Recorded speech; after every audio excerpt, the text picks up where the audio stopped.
Estoy cagando. Porque ya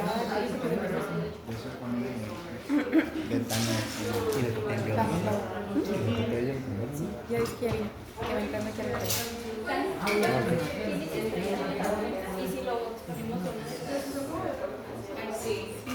Pues sí. Doctora. Señorita. Así te las ganas, así te las ganas. O sea, yo sé, pero... La podemos presentar de una de nuestras. iPads portátiles. Traemos adaptador, ¿está bien? Pues hay que intentar. Hay que intentarlo. Ahora se la tienes descargada, ¿verdad? Sí, tárdense porque yo llego muy temprano. Más vista posible. Ajá, sí. Tú lo vas a presentar. No, porque me puedes empezar. ¿Del qué? ¿Perdón? Para que le puedan poner el cable. Ricardo fue la...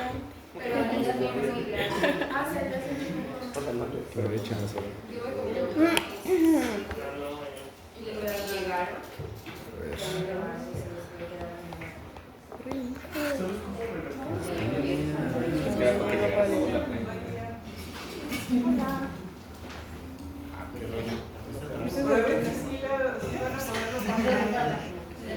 Sí, ahí vamos, maestra. Deme chance. Niña,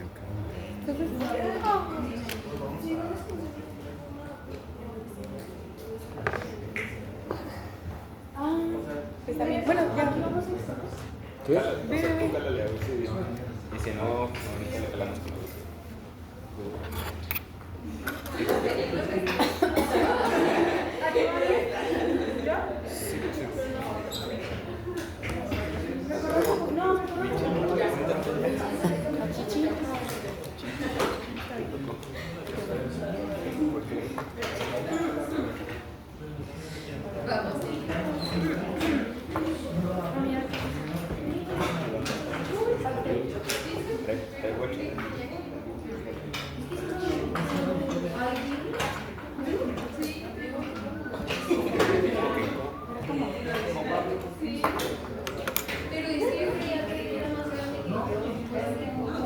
Pues también Richie se puede sentar acá, ¿no? Porque hasta ya está el cable. O sea, alcanza. Sí, pero.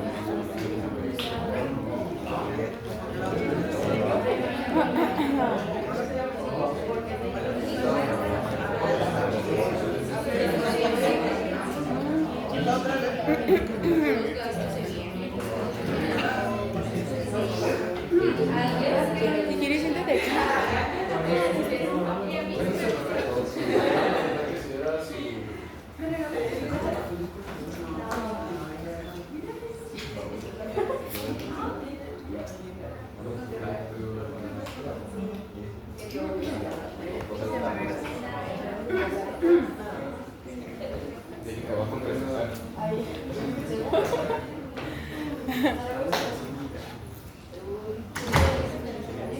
Vamos a iniciar jóvenes con fisiología reproductiva femenina. Bueno, nuestro equipo es el equipo número 3 y vamos a presentar la fisiología reproductiva en la mujer. Sí, embarazo. Y bueno, voy a comenzar. ¿Quién tiene la Richie. Richie. Voy a comenzar mencionando las dos principales funciones que tiene como tal la mujer, que sería la preparación del cuerpo para como tal la concepción y la gestación, y en sí el periodo de gestación se divide en dos. Siguiente. Tenemos tres principales divisiones en los órganos sexuales femeninos, que serían los órganos genitales internos, los externos y las glándulas accesorias. Como los internos tenemos a las estructuras como el útero, los ovarios, y en esto sería pues como la función de ovulación, fecundación, implantación y la gestación. En los externos pues tenemos la vulva, son las estructuras que podemos ver a simple vista y pues su copulación y la protección de los internos. En tercer lugar tenemos las glándulas accesorias. Estas son las encargadas de secretar fluidos lubricantes y también para un sostén ambiental genital. Siguiente. Dividiéndolos y hablando ya de cada uno. Tenemos como principal protección el monte de Venus. Esta es una prominencia de tejido adiposo y pues la cubre la piel y también el vello púbico. Su función es la amortiguación durante el coito y también es una protección mecánica. Tenemos el siguiente, los labios mayores. Estos son los pliegues cutáneos bilaterales más prominentes y que no se ven tan rosados. En ellos existen, a diferencia de los labios menores, existen los folículos pilosos y pues también su función es proteger estructuras internas y producen también sebo. Su función inmunológica sería la microbiota cutánea. Hablando ya de los labios menores, estos son los pliegues más delgados y parecen como de moco y no tienen vello. Estos tienen muchas glándulas sebáceas y es ahí como donde se produce más el esmegma y estos son pues también visibles y forman el prepucio y el frenillo de clítoris, como lo podemos ver en la imagen.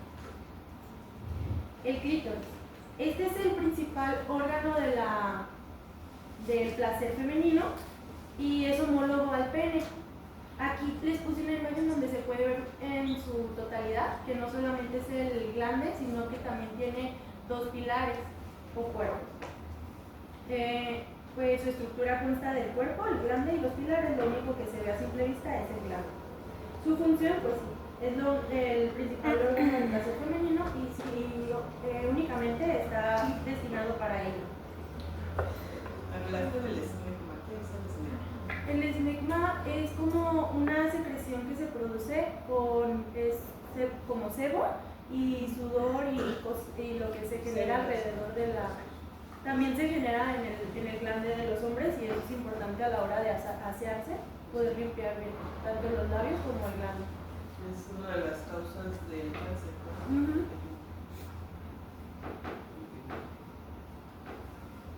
Siguiente. Ok, tenemos el vestíbulo vaginal, que este es el espacio entre los labios menores. Ahí se puede encontrar a simple vista el orificio uretral externo, el orificio vaginal y los conductos de las glándulas de Bartolini y Estini, que esos no son tan fácilmente visibles.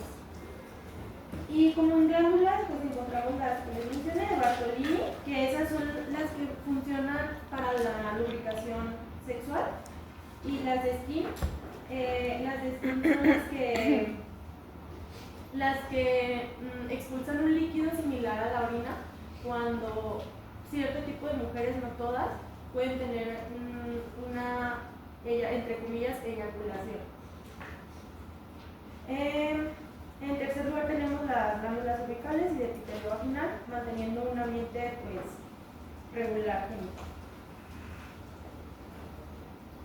Siguiente. Como siguiente tenemos la vagina, que pues es un conducto fibromuscular elástico. Este puede medir de 8 a 10 centímetros y durante la relación sexual se puede extender un poquito más. Como capaz tiene la mucosa, la muscularidad adventicia. Su pH es muy ácido porque de 4.5 y esto es para mantener manteniendo los lactobacilos. Esto es en defensa antimicrobial. Pues sus funciones es de canal. Puede ser como canal de parto o un conducto para mantener la relación sexual o también la salida de la menstruación. Después tenemos el útero. Este es un órgano muscular hueco y mide de 7 a 8 centímetros. También se extiende durante la gestación. Sus regiones es el cuerpo, el istmo y el cervix.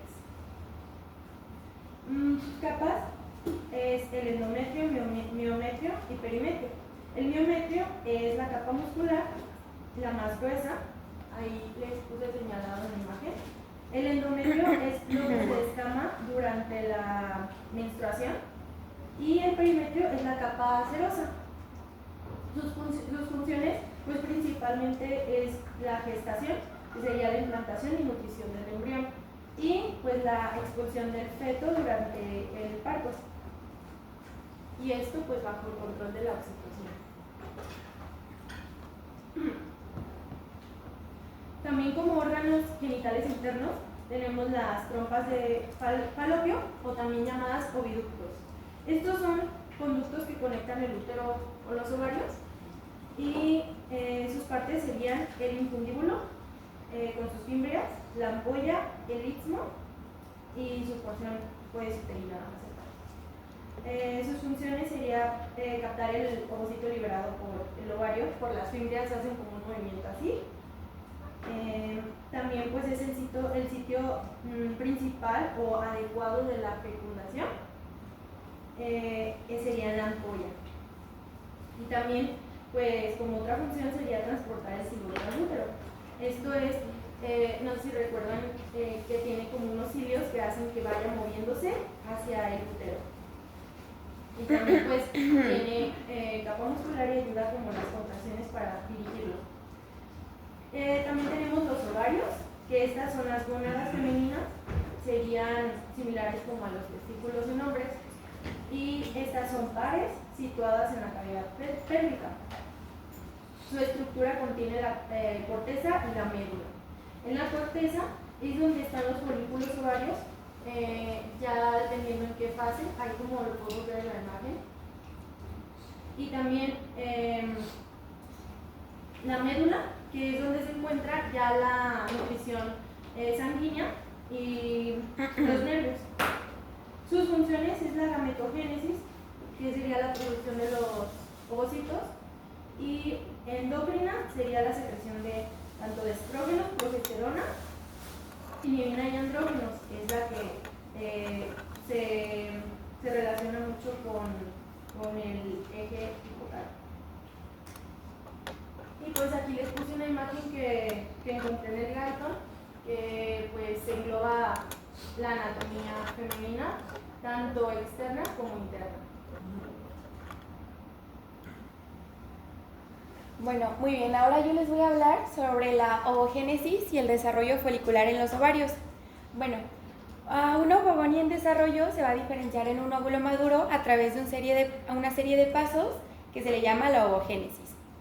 Hay que mencionar que en este proceso inicia durante el desarrollo embrionario y va a finalizar después de la pubertad.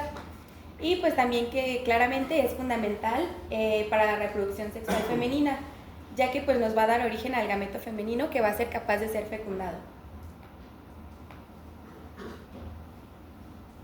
Bueno, empezando con la formación de las células germinales primordiales. Hay que entender de dónde provienen. Durante el desarrollo embrionario temprano, las células germinales primordiales van a provenir del endodermo dorsal del saco vitelino y van a migrar a lo largo del intestino posterior hacia la superficie externa del ovario, que esta pues va a estar revestida por un epitelio germinal que va a estar derivado embriológicamente del epitelio de las crestas germinales. Y ahí podemos observar una imagen del endodermo dorsal y cuál es su migración por el intestino posterior y hacia las gónadas. Bueno, en el curso de esta migración, las células germinales se van a dividir repetidamente. Entonces, una vez que estas células llegan al epitelio germinal, van a migrar hacia el interior de la corteza ovárica y se van a convertir en lo que conocemos como ovogonias o los óvulos primordiales. Las ovogonias aumentan de tamaño hasta formar los ovocitos primarios, que esto es antes del nacimiento. A medida que se van a formar los ovocitos primarios, van a aparecer células del tejido conjuntivo que los van a rodear, formando una capa única de células foliculares planas.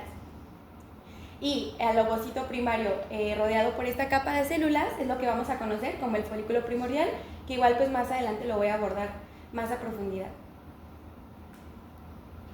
Bueno, ahora el óvulo en esta fase es todavía inmaduro y va a requerir todavía de 2 divisiones celulares para poder ser fecundado por un espermatozoide, y a este se le va a conocer como el ovocito primario. Arriba podemos ver el primordial y el ovocito primario, que va a estar arrestado en la profase 1.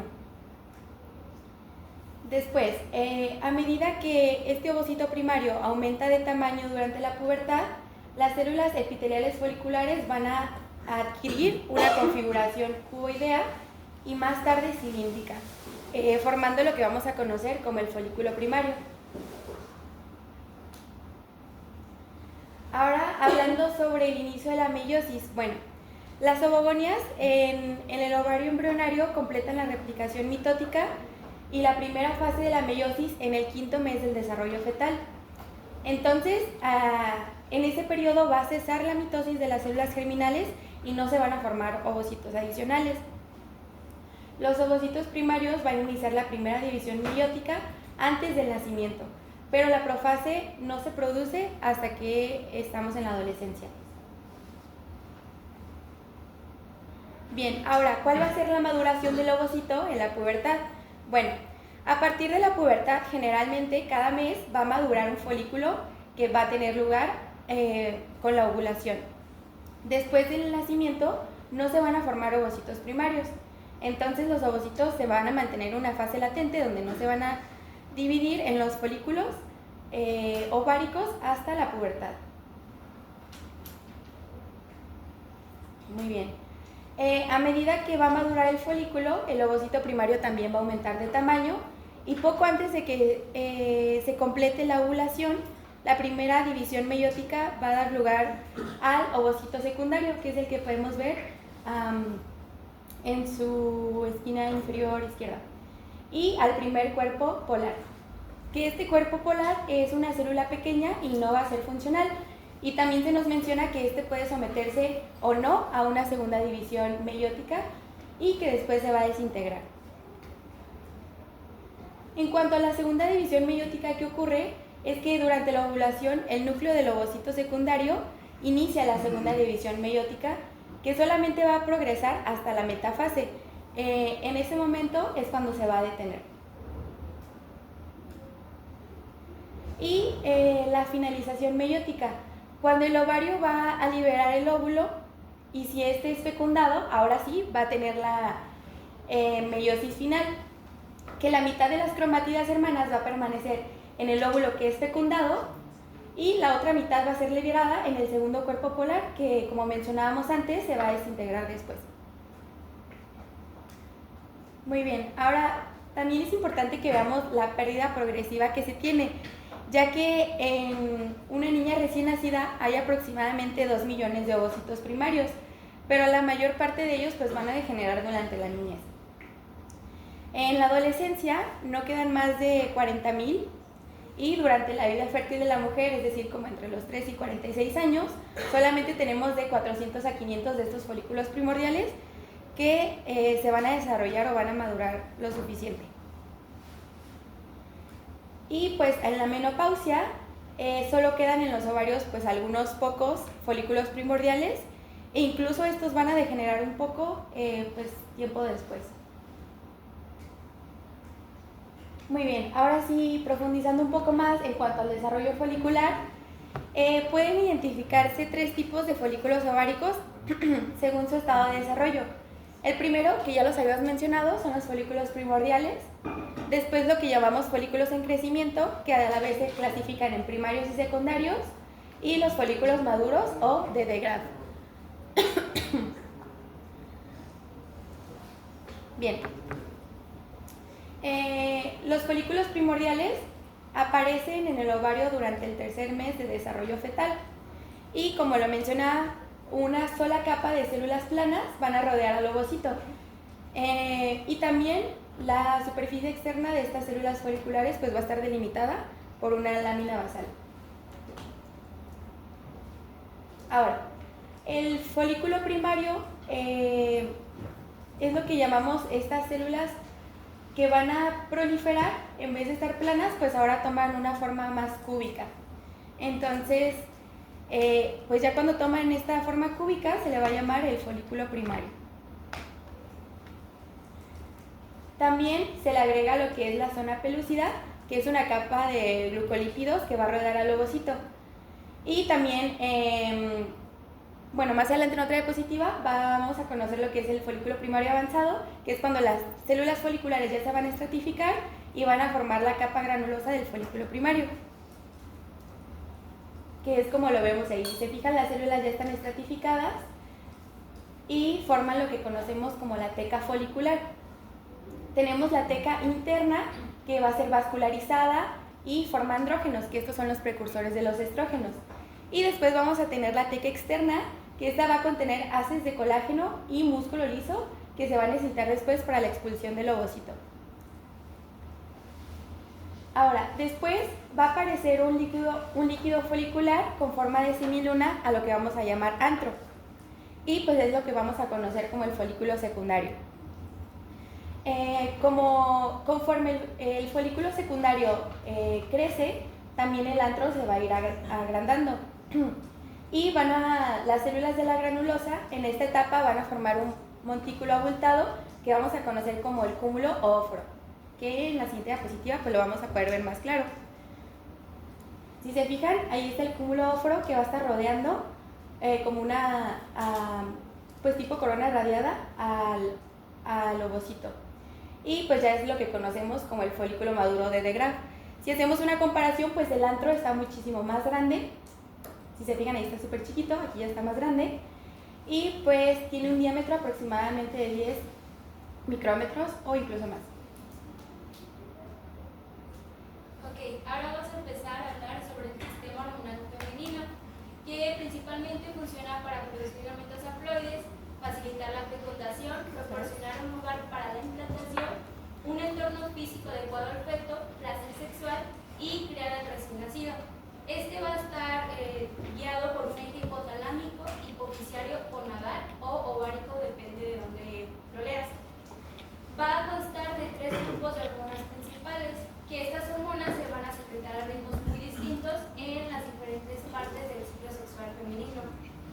La primera parte va a ser la hipotalámica, por la hormona liberadora hipotalámica o GnRH. La segunda va a ser por las hormonas hipofisiarias o hormonas adenohipofisiarias, que es la hormona folículo estimulante FSH o la hormona luteinizante LH. Y por último vamos a tener a las hormonas ováricas, que son los estrógenos y la progesterona. Para empezar, vamos a abordar a la hipotalámica, que es la GnRH. Tiene una vida media en sangre de 2 a 4 minutos. Y vamos a tener que las neuronas del hipotálamo van a sintetizar, almacenar y liberar a la GnRH. Este proceso va a empezar en el núcleo arcuato y el área preóptica del hipotálamo. Una vez que ya son sintetizadas, las van a transportar a sus terminales nerviosas en lo que es la eminencia media para su almacenamiento y posterior liberación. Cabe recalcar que antes de la pubertad, las neuronas que van a sintetizar a la GnRH están en reposo y van a inactivar el sistema reproductor. Luego vamos a pasar con las hormonas adenohipofisiarias, que es la FSH y LH, o folículo estimulante y luteinizante. Estas van a ser secretadas en respuesta a la hormona liberadora GnRH. En la imagen podemos ver cómo del hipotálamo GnRH va hacia los receptores de la adenohipófisis y pues nos ayuda a secretar FSH y LH. Los vasos portales largos van a transportar la GnRH hasta la hipófisis anterior y ahí se va a unir a sus receptores de las células gonadotrópicas. Los resultados pues es la síntesis y liberación de estas hormonas. Y las hormonas ováricas, que son los estrógenos y las progesteronas. La LH y FSH nos van a ayudar a estimular al ovario para que éste sintetice y secrete esteroides sexuales. Y pues vemos en la imagen cómo pues es todo un ciclo. Del hipotálamo se va a secretar la GnRH, esta va a ser transportada por los vasos largos hacia la adenohipófisis y esta va a secretar en respuesta LH y FSH, la cual va a ayudar también a su vez al ovario a secretar estrógeno y progesterona. Pero tenemos también en cuenta que hay una retroalimentación negativa y una retroalimentación positiva. La retroalimentación negativa va a existir en la mayor parte del ciclo menstrual y su efecto neto va a ser la disminución de la liberación de LH y FSH. En cambio, la retroalimentación positiva es al final de la fase folicular y va a ejercer el efecto contrario. Eso quiere decir que el estrógeno va a aumentar la sensibilidad de las gonadotropas y va a promover una oleada de ADH, de LH, y la progesterona facilita también un pico de LH. Bueno, ¿qué es el ciclo ovárico menstrual? Este es el conjunto de cambios que ocurren en los ovarios cada 28 días en promedio. Puede ser tan corto como 20 días o tan largo como 45 días en algunas mujeres. Esto ocurre como respuesta a la FSH y LH. Se divide en dos fases principales separadas por la ovulación. Estas fases son la folicular y la lútea. Para entender el ciclo, primero tenemos que conocer pues las dos hormonas que lo dirigen. Ambas vienen de la hipófisis secretadas por la glándula pituitaria anterior. Estas son la FSH y el LH, como nuestra compañera. Primero, la FSH o hormona folicoestimulante, pues su nombre prácticamente nos dice que hace. Su función al inicio del ciclo es estimular el crecimiento de varios folículos en el ovario.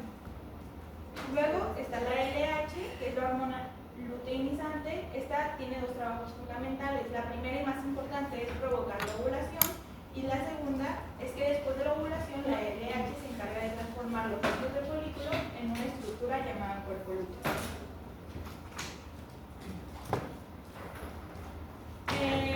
Bueno, para retomar un poco lo de las hormonas y entender un poco más este ciclo, todo comienza en el cerebro, en el hipotálamo, que libera una hormona llamada GnRH, hormona liberadora de gonadotropinas, que como ya nos mencionaba mi compañera. Esta viaja a la glándula pituitaria anterior y da la orden de empezar a secretar nuestras dos hormonas protagonistas, la FSH y la LH. Estas viajan hasta los ovarios y aquí actúan como llaves que se unen a cerraduras muy específicas, llamadas receptores, que se encuentran en la superficie de las células ováricas. Esta unión es el primer paso para activar la célula. Una vez que la hormona se une a su receptor en el exterior, se activa un segundo mensajero en el interior de la célula llamada AMP cíclico o AMPC. La función de este AMPC es amplificar la señal y llevar las instrucciones de la hormona al interior del citoplasma celular. El AMP cíclico activa la proteína quinasa y esta proteína funciona como una clave o como un gerente, podríamos decir, que activa las enzimas clave de la célula.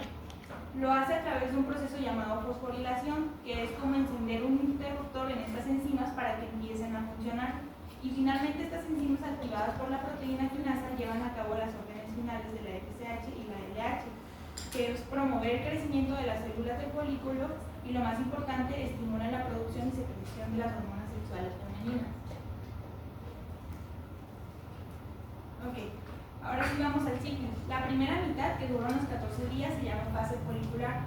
El objetivo de esta fase es hacer madurar un folículo. Todo empieza justo después de la menstruación, cuando los niveles de FSH aumentan. Esto hace que un grupo de folículos empiecen a crecer y pues las células de la granulosa de ellos se multiplican. Mientras crecen, esos folículos producen estrógeno. Esto sería el reclutamiento folicular. Durante la primera semana, las células de la teca y de la granulosa trabajan juntos. La LH estimula las células de la teca para producir andrógenos y la FSH estimula las células de la granulosa para que tomen estos andrógenos y mediante la enzima aromatasa las convierte en estrógenos, que esto sería el desarrollo del folículo dominante. Conforme aumentan los estrógenos, le envían una señal al cerebro para que baje un poco la producción de FSH.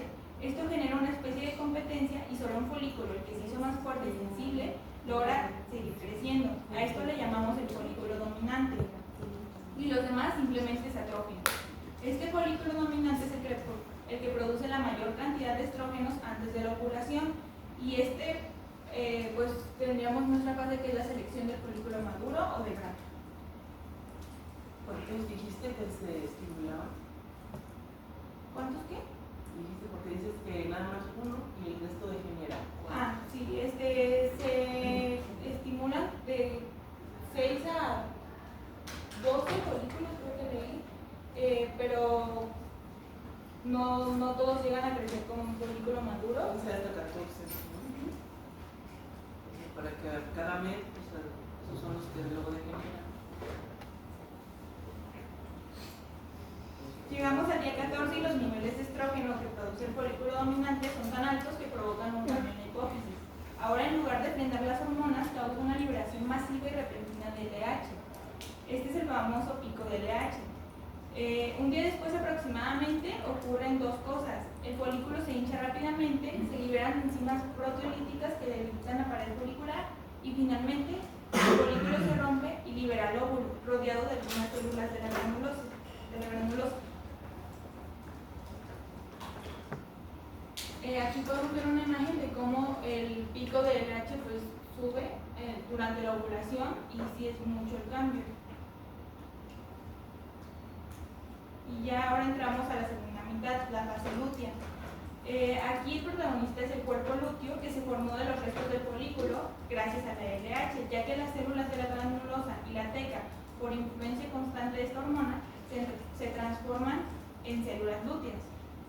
El cuerpo lúteo funciona como una pequeña glándula temporal. Su principal trabajo es producir enormes cantidades de otra hormona clave, la progesterona. La función de la progesterona es preparar el revestimiento del útero, que es el endometrio, para que esté listo en caso de que ocurra un embarazo.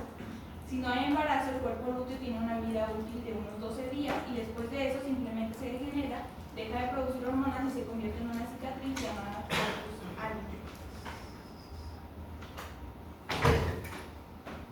Cuando el cuerpo lúteo se degenera, hay una caída muy brusca en los niveles de progesterona y de estrógeno. Esta caída hormonal tiene dos efectos principales.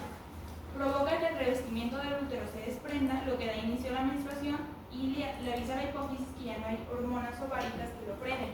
Así que el cerebro vuelve a liberar FSH para comenzar a madurar un nuevo grupo de folículos y con eso el ciclo vuelve a empezar desde el día 1. Esto sería un bucle que se repite cada mes. Sí, ya está quedando claro que sucede un ciclo ovárico y aparte un ciclo endometrial. ¿Sí? Ok, ahora les voy a hablar un poquito sobre las funciones de las hormonas ováricas. Las hormonas ováricas van a ser tanto los estrógenos como los progestágenos. Dentro de los estrógenos, el más importante va a ser el estradiol, que lo tenemos por ahí. Sin embargo, también hay otros como son la estrona y el estriol. Y dentro de los progestágenos, pues el más conocido es la progesterona. Sin embargo, también hay otros que generalmente son intermediarios, que es por ejemplo la 17-alfa-hidroxiprogesterona. ¿Cómo se sintetizan? Bueno, es un proceso un poquito complicado, está derivado del proceso de la síntesis de hormonas esteroideas, que sucede a partir del colesterol. El colesterol generalmente va a entrar a la célula como unido a LDL y va a seguir un caminito que va a llevar al colesterol a una progesterona, luego andrógenos y luego estrógenos.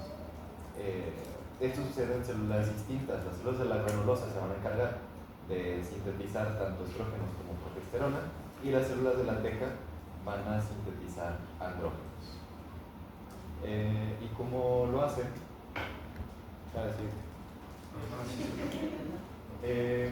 En el folículo preovulatorio va a haber un proceso específico en el que la LH va a estimular al receptor de LH que está en la célula de la teca y va a permitir que se cree el AMP cíclico y va a estimular a una enzima llamada factor esteroidogénico 1. Este factor esteroidogénico 1 es el que va a permitir que se generen las enzimas necesarias para toda la síntesis de estas hormonas. Entonces va a entrar el colesterol a la célula de la teca, SF1 va a estimular que se generen las enzimas STAR-450 SCC, por lo que se va a generar pregnenolona. Ese es un progestágeno que nos va a ayudar a generar la androstenediona, es un andrógeno. Esto mediante las enzimas 3-beta-hidroxiesteroide deshidrogenasa 2 y P450 6 y 7. Esta androstenediona va a pasar por acción parácrina hacia la célula de la granulosa.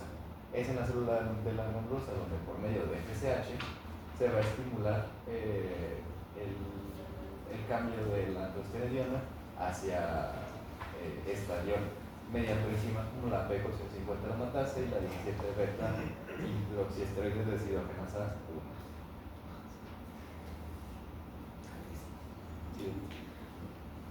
Y cambia, este proceso cambia un poquito ya cuando es el cuerpo lúteo, o sea, después de la ovulación.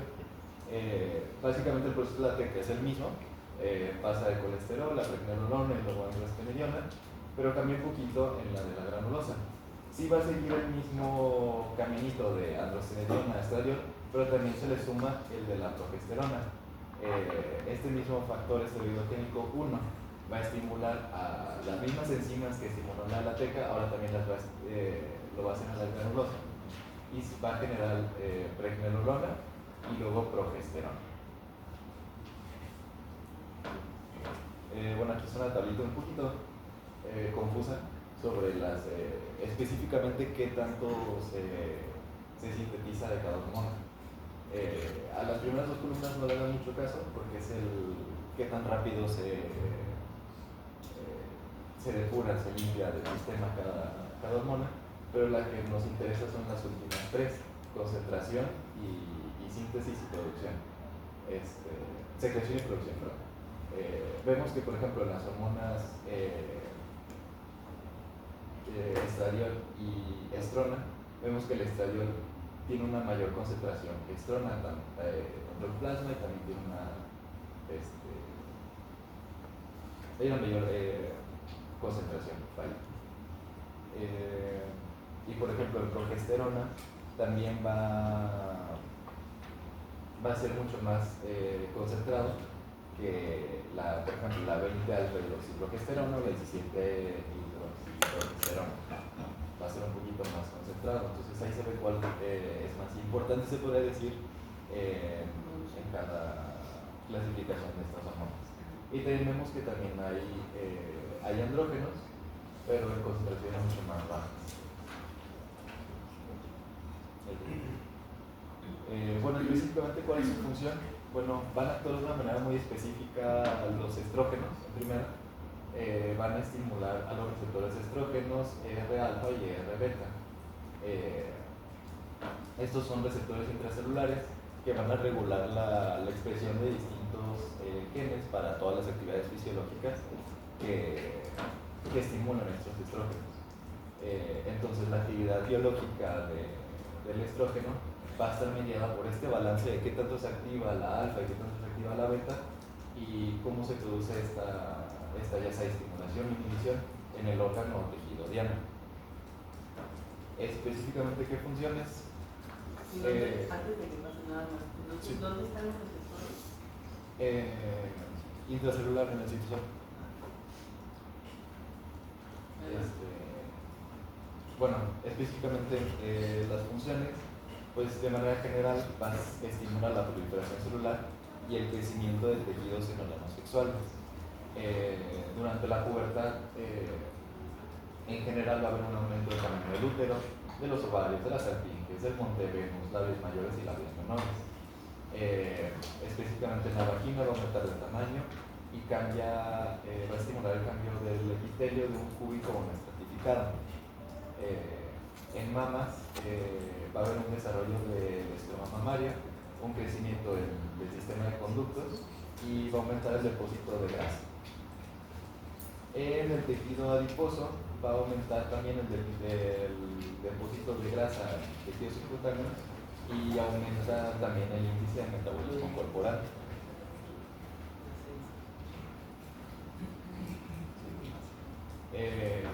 En el metabolismo de las proteínas va a aumentar ligeramente el depósito de proteínas, sin embargo es muchísimo más notorio este efecto los andrógenos, pero también tiene cierta acción los estrógenos. En la piel los estrógenos le van a dar una textura blanda y tersa y aumenta su vascularización. Es por eso que las mujeres generalmente tienen mejor piel que los hombres. Una es porque se la cuidan más y dos porque sí los estrógenos protegen más a la piel. En acción los electrolitos aumenta ligeramente la actividad de retención de sodio y agua en túbulos renales. Esto es muy importante, por ejemplo, en embarazo, porque pues hay una mayor, las mujeres embarazadas tienen una mayor probabilidad, o son más propensas a que tengan problemas como de que se les hinchen las piernas y más retención de líquidos por esta misma acción de los estrógenos. Y en huesos van a inhibir la actividad osteoclástica, esto estimulando a la osteoproteína, que ya la vimos en clases pasadas. Y pues también es por esto que los estrógenos van a proteger a la mujer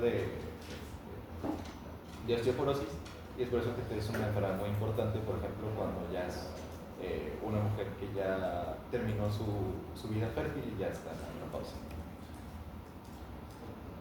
Bien. En la progesterona también van a haber receptores específicos de la progesterona que se van a expresar en tejidos tanto reproductivos como el sistema nervioso central. Y sus acciones biológicas específicas van a depender de la disponibilidad específica de unas proteínas correguladoras que interactúan con estos receptores de progesterona y otros factores de transcripción que van a permitir que se expresen o se inhiban ciertos genes en cada tejido o celular y específicamente en cada etapa del desarrollo. En el útero, la progesterona va a promover la capacidad secretora del endometrio durante la segunda mitad del ciclo menstrual. Esto para que el endometrio pueda aceptar una implantación. En salpinges va a promover la secreción de mucosa para nutrición del óvulo fecundado.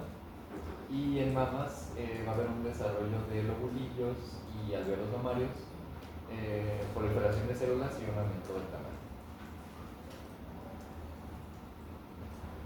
Y en el ciclo menstrual va a haber una variación o una diferente secreción dependiendo de la etapa del ciclo en la que esté la mujer. Específicamente la proliferación del endometrio, que es la que está de color azulito. Los estrógenos van a facilitar la proliferación de células del estroma y del epitelio. La fase secretora, que es la amarillita, va a haber cambios en el endometrio. Los estrógenos van a continuar la proliferación, pero también la progesterona va a actuar, también va a aumentar y va a facilitar la tumefacción y aumento de glándulas en el endometrio. Y por último, la que está de color rosita, la descamación del endometrio, pues va a haber una involución del cuerpo lúteo, va a haber una disminución de la secreción de estas hormonas y por lo tanto no va a poder resistir este tejido endometrial y pues va a haber una descamación, esta menstruación.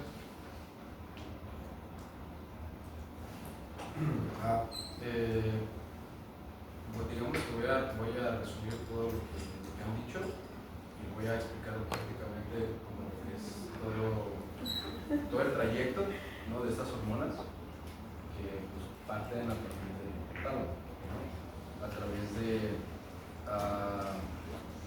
el sistema HHG, ¿no?, en este caso del ovario.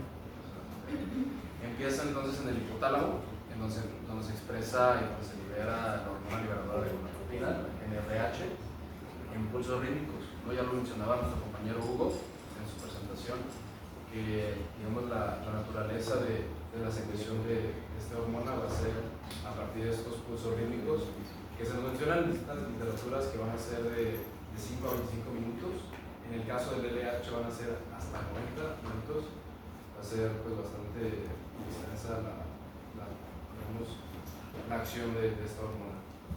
Después de eso, también va a estar en contacto con la hipófisis anterior.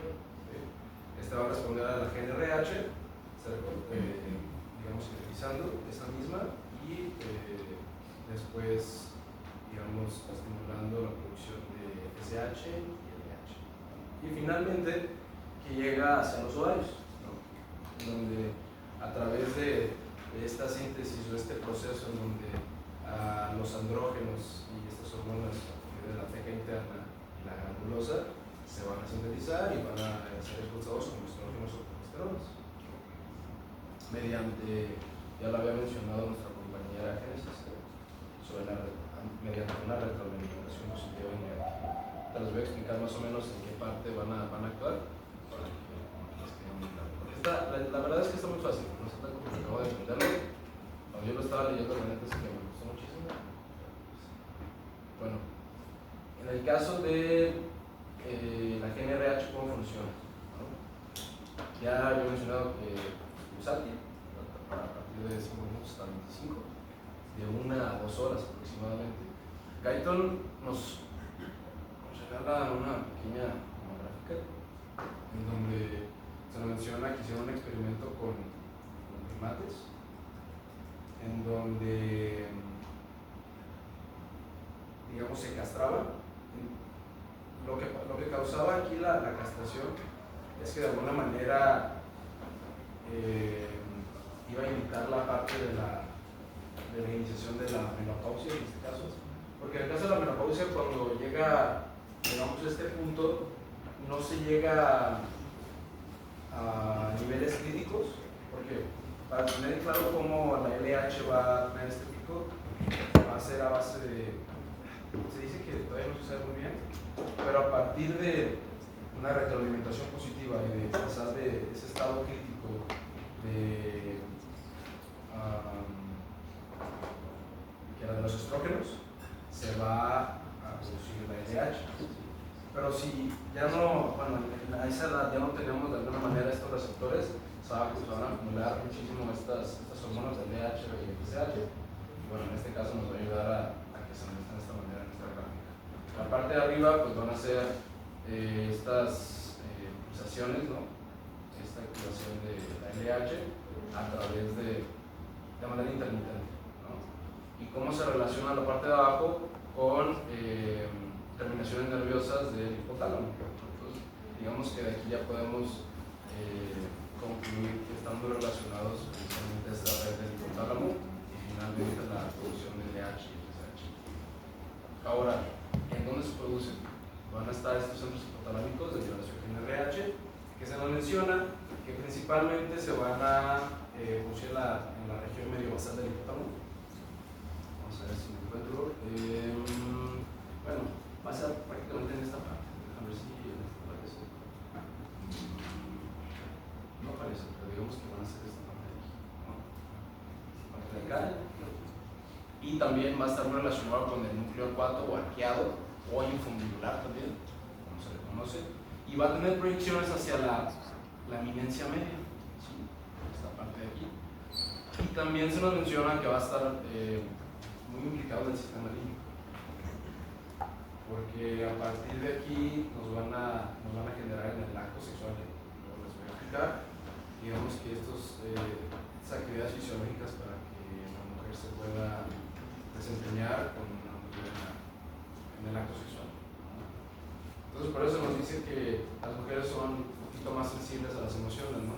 Que a ver, también los hombres, pero en el caso de las mujeres digamos que este centro o este complejo es un poquito pues, más activo, ¿no?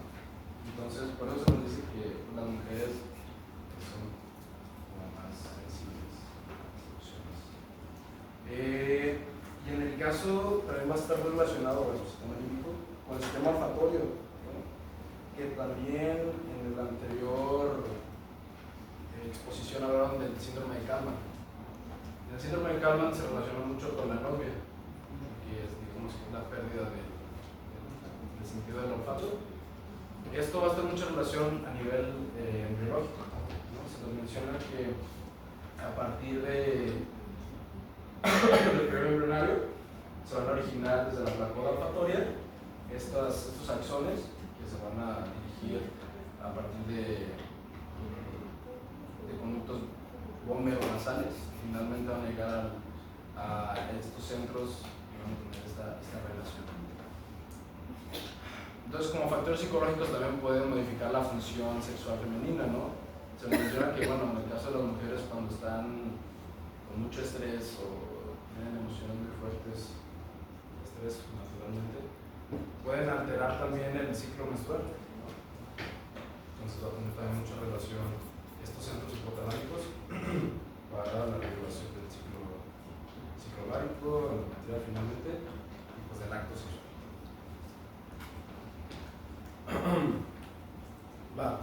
Entonces, les voy a explicar los periodos, ¿va? Vamos a empezar primero con la posovulación, que se nos menciona que va a partir o va a iniciar del día 14, o sea, la ovulación, hasta el día 28, que pues naturalmente va a ser como este modelo del ciclo menstrual de 28, pero ya vimos que puede fluctuar entre 20 hasta 45 días. Entonces, el cuerpo lúteo aquí va a generar, el cuerpo lúteo va a producir progesterona, estrógenos y la inhibina principalmente, que nos va a ayudar precisamente a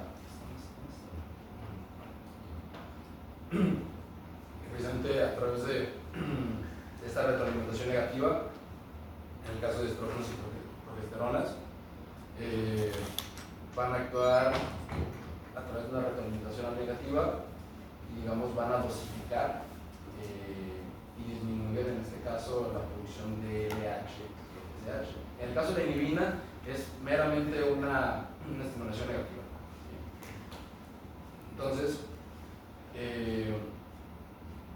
a partir de esto, ya se mencionaba que va a tener el cuerpo lúteo una función durante 12 días y a partir de ahí los niveles van a bajar, ¿sí? Porque no va a tener como un sustento exacto, si hay un embarazo o la fecundación, no va a haber algo que lo pueda mantener en ese estado, entonces van a degenerar en el día 28-26, justo antes de la menstruación, ¿verdad?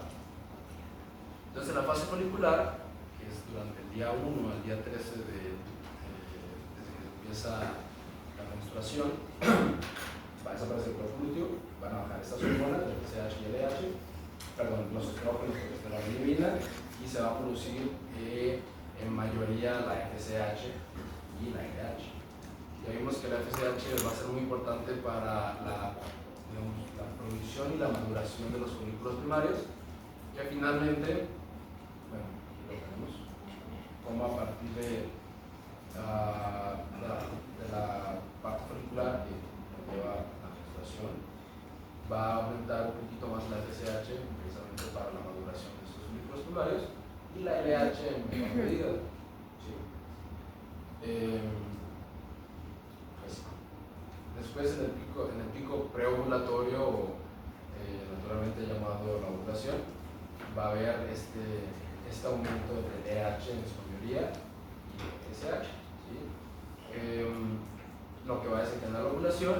Y bueno, a partir del LH nos va a ayudar a que a nivel ovárico, en el caso de la expulsión del ovario, va a producir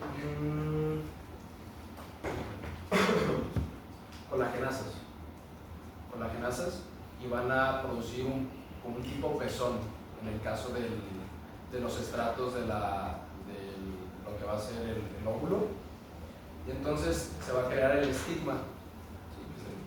También se le conoce así, y que bueno, va a degenerar estas partes del ovocito y va a ser expulsado y esto va a llevar a la ovulación, ¿no?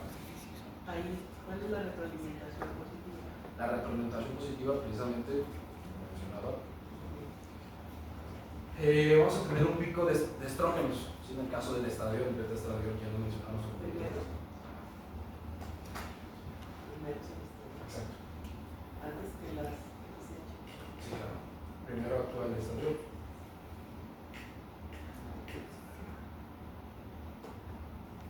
¿Cuál es aquí la retroalimentación positiva? Sí hace ya una vez que se produce, que el folículo se madure. Y hablaron del antro. En el antro es donde a partir de la célula de la glándula se empiezan a producir los estrógenos. FSH estimula estrógenos. Estrógenos, en la medida que se va produciendo, va generando como una retroalimentación para ir generando todavía más estrógenos y luego. Y bueno, ¿no? Va a aumentar precisamente la producción de estos estrógenos y nos va a llevar a una retroalimentación positiva. Se menciona Gaito, como que no está muy bien todavía sustentada, pues se menciona que a partir de la producción de progesterona, Antes. sea, el estrógeno en sus picos máximos, ¿qué va a estimular después? La producción de LH. De la LH, que incluso ese pico que está ahí. ¿No? Y luego, Y pues bueno, aquí se va a tener una retroalimentación negativa de LH, se va a inhibir la producción de estrógenos. Entonces por eso tenemos una caída en el caso del estradiol y un aumento del LH. y la LH que estimula. La ovulación. Y hormonalmente.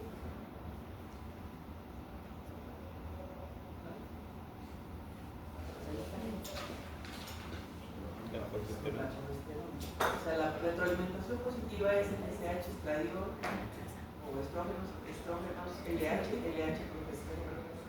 Que también mencionaron que sí iba a estar habiendo la retroalimentación negativa dependiendo del nivel más alto para que siguiera la serie. De alguna forma aquí se le puede diferenciar como dos fases, ¿no? La que está sucediendo en el óvulo, la que está sucediendo en el endometrio, por efecto de las mismas hormonas. ¿No? Pues nada más que esté claro eso. Y finalmente hay una producción de progesterona, y el estradiol, lo que va a inhibir en este caso el LH y el SH. Y va de alguna manera a preparar a la mujer para pues, un posible fecundación, para la gestación. Y entonces en el acto sexual, que es lo que mencionaba, hay una tabla que ya vimos en sexualidad, que es en el caso de Master-Johnson, que nos va a ayudar de alguna manera a resumir todas estas fases. Entonces, va a partir de la fase de excitación a través de estímulos iniciales táctiles, visuales, auditivos, olfatorios e imaginativos. Entonces, aquí es lo que les mencionaba que influye mucho el sistema límbico. Los cambios fisiológicos, hay un aumento del flujo sanguíneo hacia la vulva, el clítoris y los labios y la vagina. Esto a partir de la función del sistema parasimpático, que va a producir una vasodilatación y nos va a ayudar, en el caso de la mujer, en el caso de la mujer, a tener una estimulación adecuada, ¿no? Porque lo que va a hacer es que se va a dilatar el introito, que es este sitio donde se va a realizar la penetración, y que bueno, lo que va a hacer es abrazar, digamos de alguna manera, el glande del hombre y pues va a tener una satisfacción. La lubricación vaginal, que va a ocurrir esa transferencia de plasma a través de las paredes vaginales, mediado por la vasodilatación capilar. Sí, esto se va a ver reflejado en el caso de las glándulas de Bartol,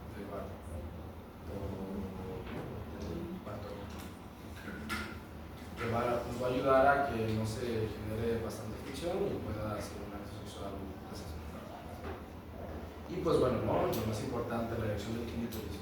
Ya sabemos que en el caso del hombre, pues la cabeza va a ser muy sensible, y en el caso de la mujer, el clítoris va a ser una estructura anámica muy importante para tener un acto sexual bastante adecuado.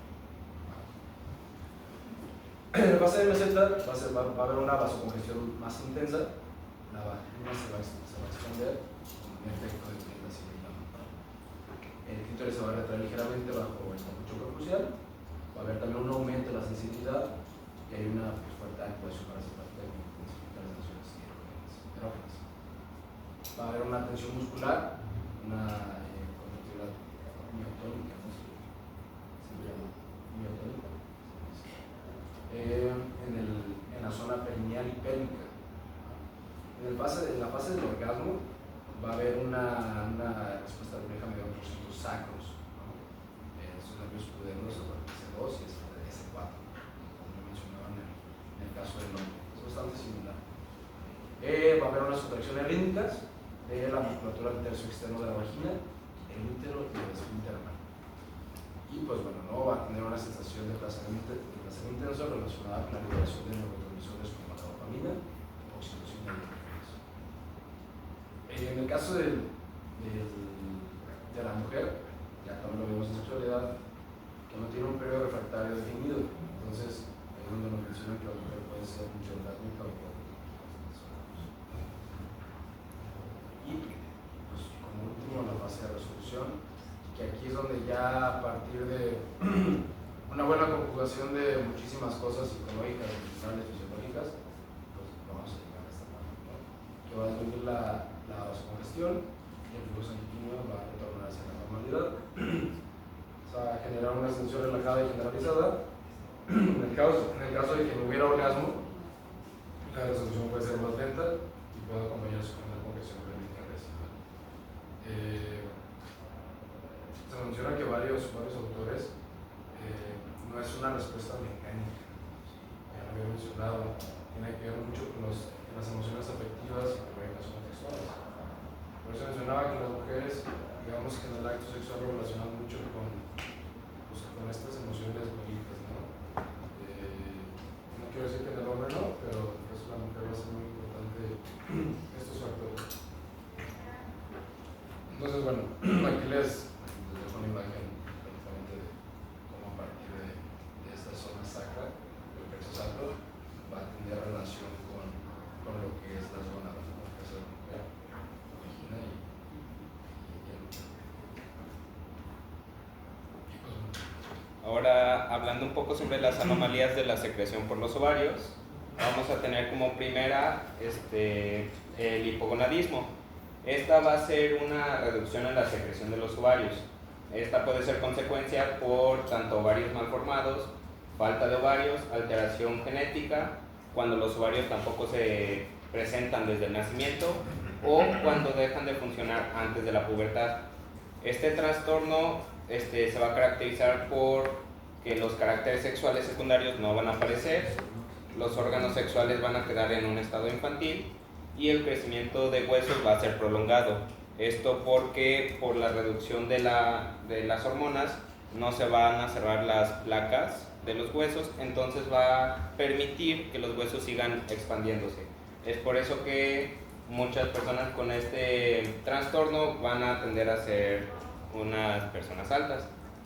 Hablando un poco sobre su fisiología y los mecanismos, tenemos que el eje hipotálamo hipoficiario ovario va a regular la secreción hormonal. El hipotálamo secreta GnRH, que estimula a la hipófisis para que libere FSH y LH, las cuales van a actuar sobre los folículos ováricos. Esto es lo normal, pero en el hipogonadismo se pueden alterar uno o varios de estos niveles. Tenemos dos tipos de hipogonadismo. Tenemos el hipergonadotrópico, que va a ser un daño ovárico, y este va a aumentar lo que es el FSH y el LH. Mientras que el hipogonadotrópico, este va a ser un daño en lo que es el hipotálamo o la hipófisis, y este va a tender a reducir el FSH y el LH. Luego tenemos también lo que es la irregularidad menstrual y amenorrea por hipogonadismo.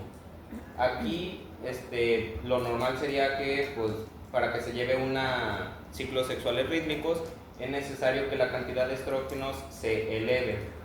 En el hipogonadismo, o cuando las gónadas no secretan la cantidad suficiente, tienen una cantidad reducida de estrógeno, va a afectar lo que sería el ciclo ovárico y va a resultar en pues, alteraciones en general. Puede ser como que transcurran varios meses entre cada periodo o incluso que la menstruación cese. Esto es a lo que le conocemos como amenorrea.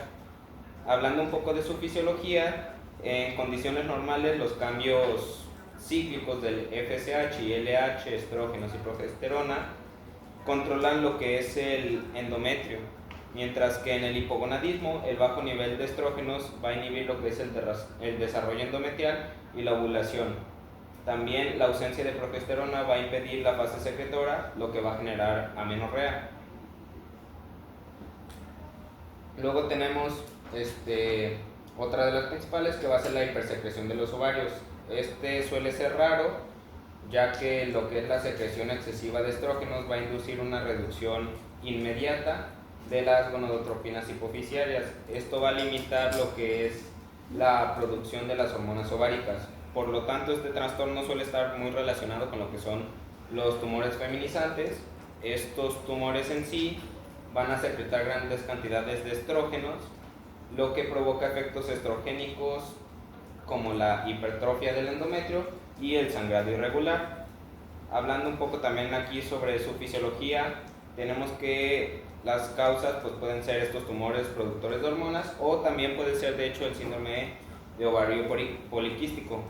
En la hipersecreción estrogénica, los altos niveles de estrógenos van a inhibir lo que es la FSH y la LH, generando lo que es la anovulación e irregularidades. En la hipersecreción androgénica aparecen signos de virilización y lo que son alteraciones menstruales. Entre sus consecuencias fisiológicas vamos a tener que va a haber irregularidades menstruales o pues también lo que mencionábamos antes, amenorrea. También va a haber infertilidad y alteraciones metabólicas e incluso riesgos de hiperplasia o cáncer endometrial por este mismo exceso de estrógenos. Y eso sería todo. Muy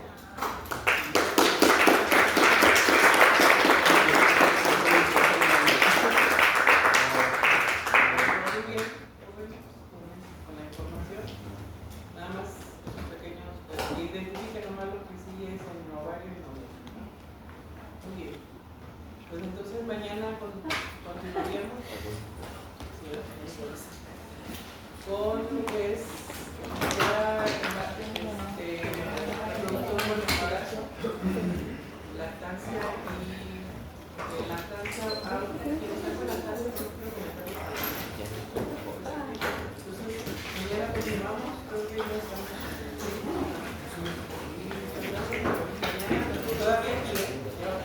Gracias, maestra.